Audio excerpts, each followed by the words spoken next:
বিশ্বাস, ক্রীড়ামন্ত্রী, রাজ্যের ক্রীড়ামন্ত্রী অরূপ বিশ্বাস, তিনি তার ইস্তফার ইচ্ছা প্রকাশ করেছেন বলে ইতিমধ্যেই জানতে পারা যাচ্ছে। এবং একটি চিঠি, একেবারে হাতে লেখা একটি চিঠি কিন্তু তিনি পাঠিয়েছেন মুখ্যমন্ত্রী মমতা বন্দ্যোপাধ্যায়ের কাছে। সেই দাবি করেছেন কুণাল ঘোষ, তিনি এক্স চ্যানেলে একটি পোস্ট করেছেন।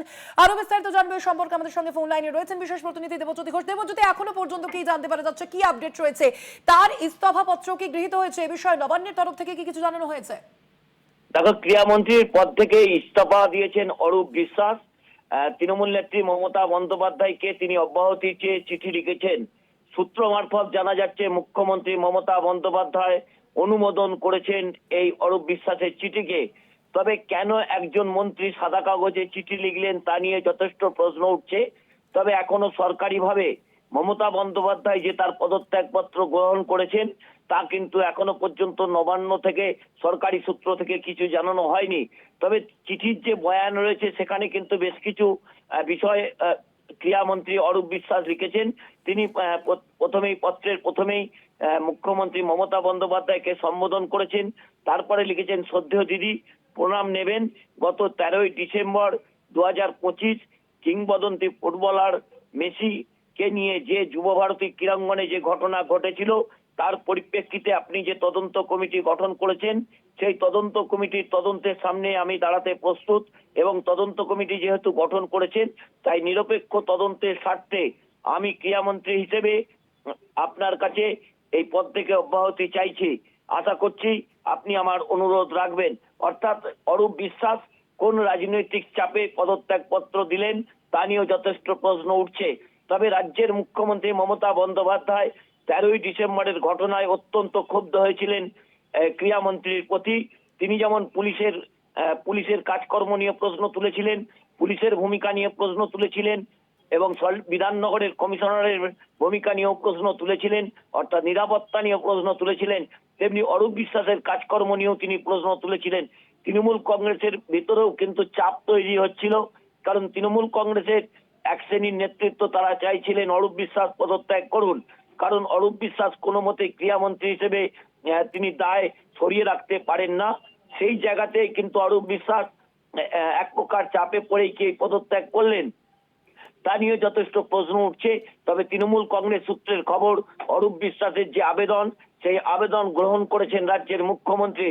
তবে নবান্ন থেকে এখনো পর্যন্ত সরকারিভাবে অরূপ বিশ্বাসের পদত্যাগপত্র নিয়ে কোনো কথা বলেননি।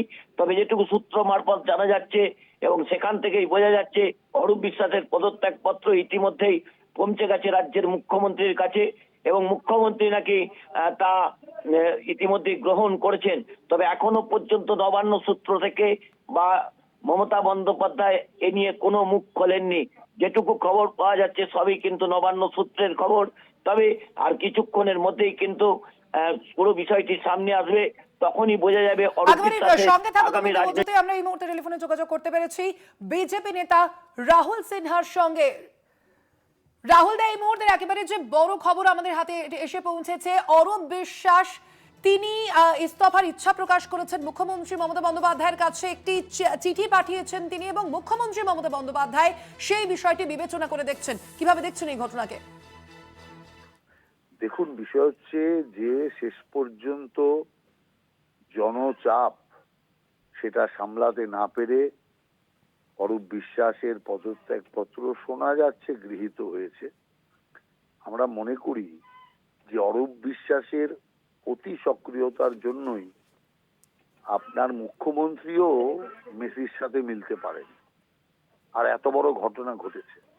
আমি মনে করি যে যারা এই ঘটনা ঘটিয়েছে শুধুমাত্র তাদের পদত্যাগ নয়, যদি উদ্যোক্তা গ্রেপ্তার হয় তো এদেরও গ্রেপ্তার করার দরকার আছে।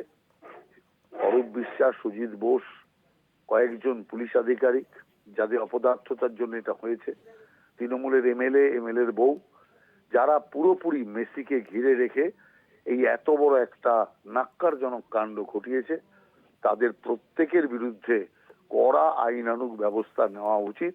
শুধু পদত্যাগ করে ধামাচাপা দেওয়ার চেষ্টা যে বিষয়টি করা, সেটা কোনোভাবেই মানা যাবে না। রাহুল বাবু, আরো একটি বিষয়ে জানতে চাইবো। আমরা দেখেছিলাম যে সেই দিনের যে ঘটনা, ক্ষুব্ধ দর্শকরা তারা কিন্তু অরূপ বিশ্বাসের পাশাপাশি সুজিত বসুর পদত্যাগও দাবি করেছিলেন। কি আমি বলবেন তো সেই বললাম। বিষয়ে নিয়ে? সরকারের কি সেই বিষয়ে কোনো পদক্ষেপ করা উচিত?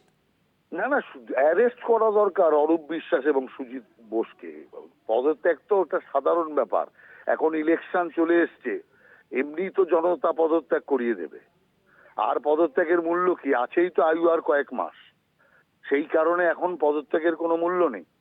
এখন সরাসরি আইন আইন আইনের পথে চলুক। যদি উদ্যোক্তাদের গ্রেপ্তার করা হয়, তাহলে যারা এই সংকট করলো তাদের কেন ছেড়ে দেওয়া হবে?